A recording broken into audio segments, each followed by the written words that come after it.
We have somebody in Pierre Poilievre, who's right now in Quebec City, who's saying that this country is broken.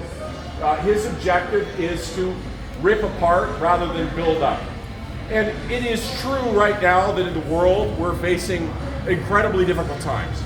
We were just having a conversation about the fact that the pandemic was a trauma for all of us. And we came out of the pandemic and we see a war in Europe. We see the effects of global inflation. And while Canada has the lowest, one of the lowest inflation rates, lower than the OECD average, lower than the G7 average, lower than Germany, lower than the United Kingdom, lower than the US, we still feel it viscerally. And the fact that we're doing so well relative to other countries means nothing if you're having trouble paying the bills. But turning to people in a time of global crisis, when we're dealing with the existential crisis of climate change, and telling them the solution is to cut services to vulnerable people, that somehow cutting is going to stop the global challenges the world is facing, is absolutely the wrong message. You know, together, for the first time, the federal government set targets to reduce poverty. We have seen 2.3 million people lifted out of poverty in this country. And you can say, yeah, and that's a huge deal. And it's a huge deal not just from a perspective of social justice, it's a huge deal when it comes to jobs and innovation and inclusion. It's a huge deal in health. People who are poor, people who are in situations where they are not able to make ends meet, cannot contribute to our economy, and we know that they disproportionately fill our hospitals, and it creates terrible outcomes for public safety. We know that Canada, in fact, the U.S. World Report today just ranked Canada number 2 in the world. Switzerland and then Canada, we moved up from 3 to 2. We know we're deeply lucky in this country, and we have to be proud of this country. We can't talk about it being broken. We have to talk about how we lift one another up. You don't turn to one another in moments of darkness and try to push people down. You don't take people who are feeling vulnerable and scared with global conditions and tell them it's going to get worse. And that's what Poilievre is doing. Give up. He's counting on you not to fight.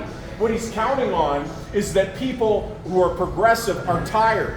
They've come out of the pandemic. They've come out of the challenges of global recession. And he's counting for us to sit on the sidelines. Well, he whips up his base, and they go out and vote, and they take over this country, and they do things that are completely antithetical, completely the opposite of what our values are. So we have to stand. We have to fight for what we care about. It is difficult, and you do it in a place where it's even more challenging. But people in Alberta, I think, understand when they're being sold a false bill of goods.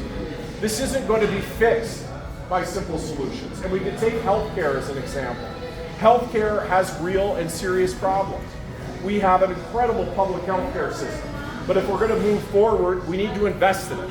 And we have to recognize that the progress we're going to be making is incremental, and it's working in partnership with other jurisdictions. It's working by building one another up, by creating a race to the top, and by bringing out the best in one another, not appealing to our worst instincts, not turning on each other, not making and pretending that simple solutions exist that do not. We live in a great country and we're going to great places. And this is a moment where people need that hope. And when you think of the rallying cry, Eleanor, when you and I ran in 2015 of hope and hard work, it could never be more relevant than right now. It's going to be a lot of hard work. We're in a globally challenged time. But in all moments of darkness, if you remember after the First World War, when people were pining to go back to the Victorian age, and there were people who were saying that the best days of humanity were behind them, at that moment in time, they could never imagine the prosperity of the 1920s. And when calamity fell at the end of the 1920s, and you had the Great Recession followed by the terrible Second World War. At the end of Second World War, remember, people said that the greatest days of humanity were behind us. They pined for the 1920s. They could never imagine the prosperity of the 1950s and the 1960s. And so it was at the end of the 1970s when there was an inflationary crisis that led into the early 1980s and an energy crisis. And they could not have imagined the prosperity of the 1990s and 2000s. Selling the past, selling an ability to go back to some previous state isn't where we want to go, because that past didn't include people. That past left all kinds of people on the sidelines, whether or not it be vulnerable people, people who are of color, people who are disabled, seniors. That is the past they want to return to, where people are left on the sidelines and not included.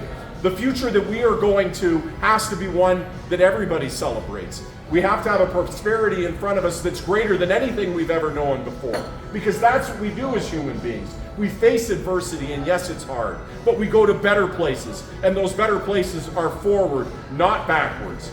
We will not revert back to leaving people behind. We will not revert to the kinds of attacks on vulnerable people that we saw. We will not build our prosperity on the suffering of our fellow citizens.